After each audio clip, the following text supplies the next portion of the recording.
Hi అండి, అందరు ఎలా ఉన్నారు? బాగున్నారా? మన రంగోలీ కిచెన్కి స్వాగతం, సుస్వాగతం. నా వీడియోలు కనుక మీకు నచ్చినట్లయితే తప్పకుండా నా ఛానల్ని సబ్స్క్రైబ్ చేసుకోండి, లైక్ చేయండి, షేర్ చేయండి, కామెంట్ చేయండి. ఈరోజు నేను దొండకాయ పకోడీ చేస్తున్నాను. అందుకు మనము పావుకిలో దొండకాయలు లేతగా ఉన్నాయి తీసుకొని నీట్గా వాష్ చేసి చాలా సన్నగా పొడవుగా కట్ చేసుకోవాలి. అందులోకి 3-4 పచ్చిమిరపకాయలు, గుప్పెడంత కరివేపాకు, కొద్దిగా కొత్తిమీర తీసుకొని పక్కకు పెట్టుకోవాలి. మనం ముందుగా స్టవ్ వెలిగించి ముకుడు పెట్టుకొని దాంట్లో నూనె పోసి అది వేడయ్యేలోపు మనము దొండకాయ ముక్కలకి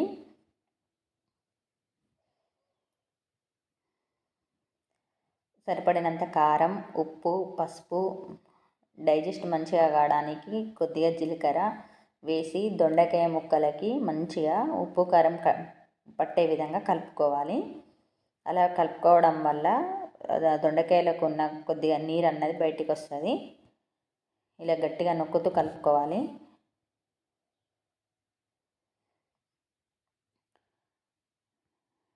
ఇలా నొక్కి కలుపుతూ ఉంటే ఉప్పు కారం అన్నది మనం పచ్చి దొండకాయలు తీసుకున్నాం కాబట్టి ఉప్పు కారం వాటికి మంచిగా పడుతుంది. ఇలా కలుపుకున్న దానికి ఒక గరిటెడంత పెరుగు యాడ్ చేస్తే మనం శనగపిండి, బియ్యపిండి వేస్తాం కాబట్టి బైండింగ్ కరెక్ట్గా వచ్చి పకోడీ గట్టిగా వస్తుంది, క్రిస్పీనెస్ ఉంటుంది, మెత్తగా ఉండదు పకోడీ. ఇప్పుడు బియ్యం పిండి, శనగపిండి వేసుకొని బాగా ముక్కలకు కలుపుకోవాలి. నీళ్లు వేయకుండా కలుపుకోవాలి. ముందుగాల దొండకాయ ముక్కలకు ఉన్న తడి సరిపోతుంది.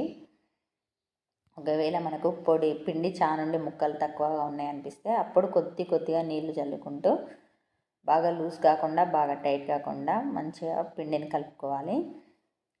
ఇప్పుడు కొద్దిగా నీళ్ళు, మనకు కొంచెం ఇక్కడ నాకు గట్టిగా అయింది కాబట్టి కొద్దిగా నీళ్ళు పోసి పిండిని కలుపుకుంటున్నాను.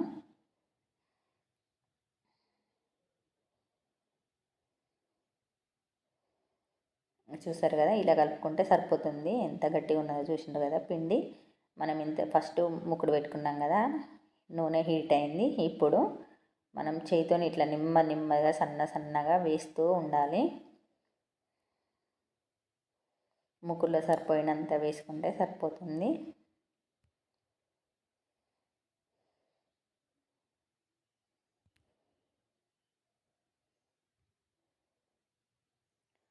స్టవ్ను సిమ్లో పెట్టి వేయించుకోవాలి, లేకుంటే లోపల దాకా ఉడకదు, పచ్చిగా ఉంటుంది దొండకాయ. స్టవ్ ఫుల్ పెట్టి వేయించుకుంటే మ్యాక్సిమం స్టవ్ని సిమ్లో పెట్టండి. చూసారు కదా ఎంత మంచిగా ఫ్రై అయిందో. ఇలా అయినాక తీసి పక్కకు పెట్టుకోవాలి.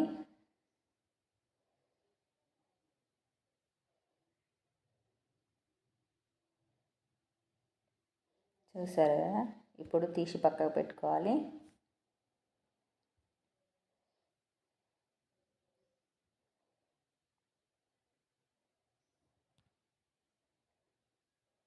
దొండకాయ ముక్కలు మంచిగా ఫ్రై అయ్యేటట్టు చూసుకోవాలి. ఇప్పుడు అదే నూనెలో కొత్తిమీర, పచ్చిమిర్చి వేసి ఫ్రై చేసుకోవాలి.